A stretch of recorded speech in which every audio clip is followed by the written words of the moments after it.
A little sample of tearing this last pot apart right here. So they're so full of static. What I need to do is loosen this little nut up right here.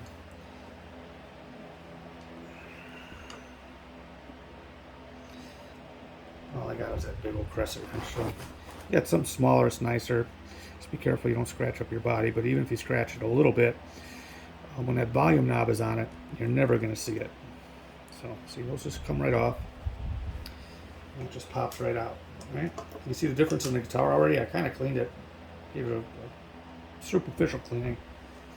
Still have yet to polish it. She's kind of more scratched up than I thought she was. Anyway, the pot just drops out. And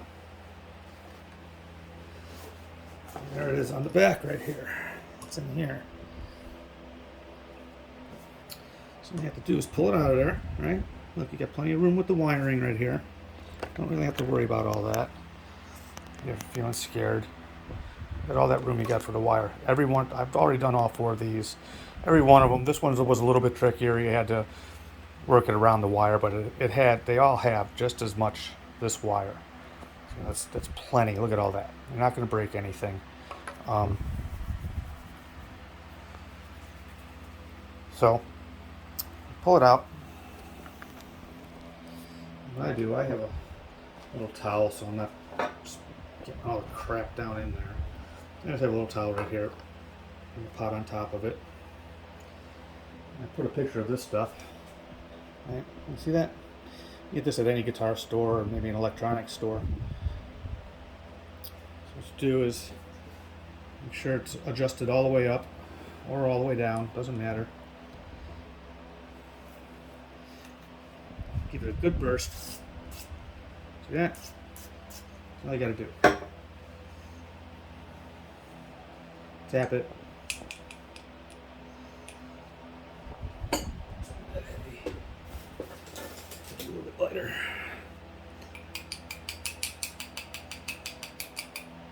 Tap it.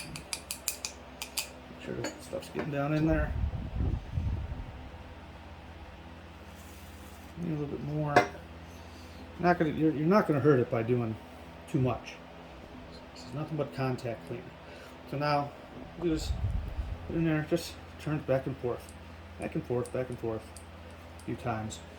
So it's breaking apart the dust and any corrosion that might have been built up inside there over the years. It's essentially taking this inside and hopefully making it new. So all right, do that a few times. What you want to do is here, do it again. Doesn't take a lot. Tap it. That stuff down in there. Make sure. I like to make sure. You know, I use a lot. I want to make sure it's getting down in there. And all I gotta do is let it sit for a couple minutes. Be back in a couple minutes. All right. Been a few minutes. Miracle of science. It just seems like a millisecond to you, but trust me, it's been a few minutes. So sit there and you turn it back and forth a few more times. You know, if you're going through all this trouble, you might as well make sure that it's. I mean, and if you'll be able to feel it start to turn smoother. When these are dirty, you can actually it almost feels like real light sand or something in there. You can feel resistance when you're turning. Like on this one, all the other ones were good. I still feel something in there. So I'm gonna spray some more in there. Easy peasy. This time I'm gonna put it right on that crack. And make sure it gets down in there. Turn it back and forth a few times again. I don't know how good you can see this with my giant fingers in the way, but I'm not going to stop and check the camera every time. So, oh yeah, I feel a big difference already. When I came back after a couple minutes, I felt resistance. I still feel some in there. It's not as bad though. So I'm spray it right up in there. They say when you do this, when you first start, make sure it's all the way up or all the way down before you spray it in there. I don't know what the difference is. I mean, you follow directions, I guess. So, spray it in there again. And we're going to let this sit for a little bit. And I'll be back.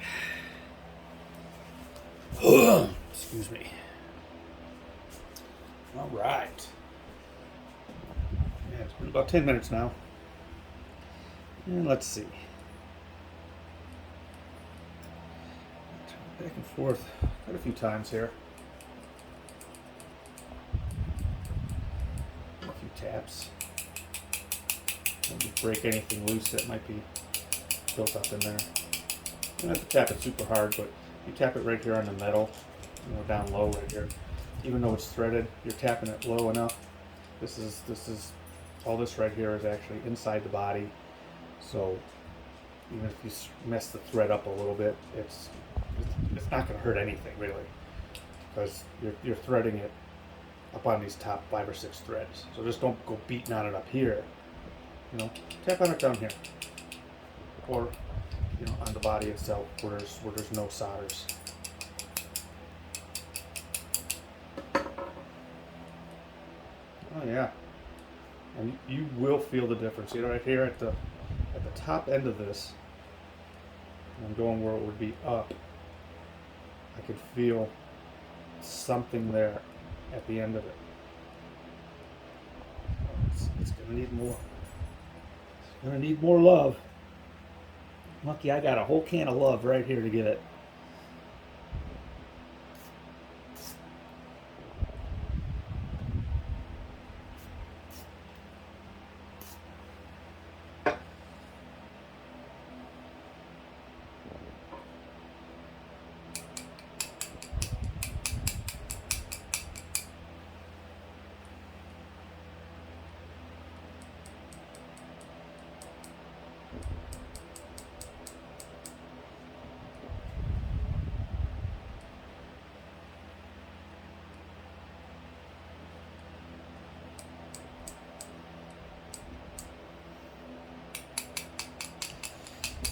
It's a slow process.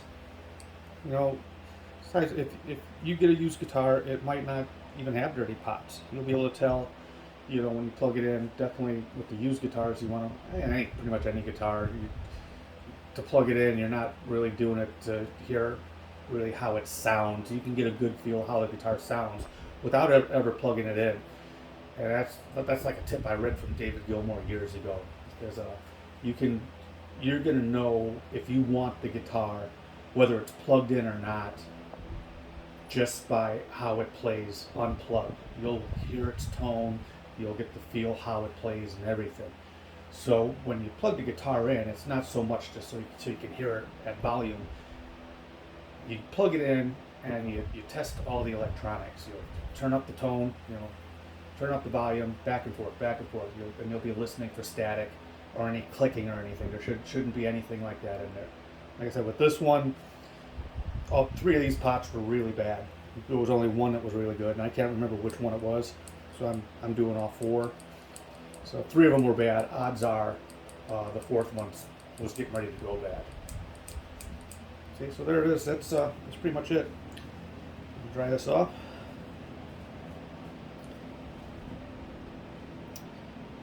Put it back in the hole here.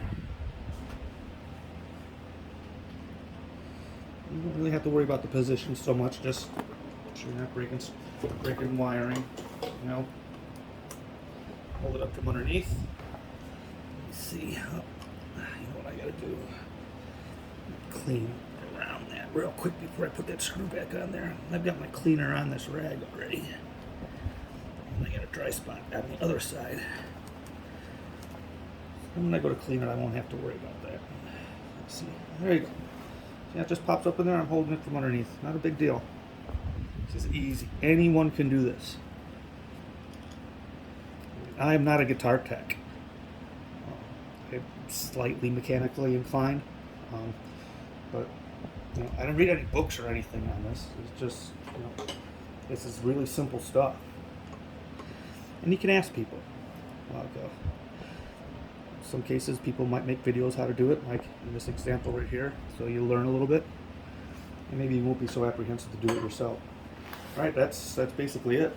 Look, they're all on there. When you go to put the knobs back on, you'll turn it all up, you know, to 10, and have, you know, the number where you want the full volume facing up, so you know where you're at. That's basic stuff. All right, well, that's basically it. Hope you learned something. I'll go back with some more about putting it back together and whatnot when she's ready. Enjoy.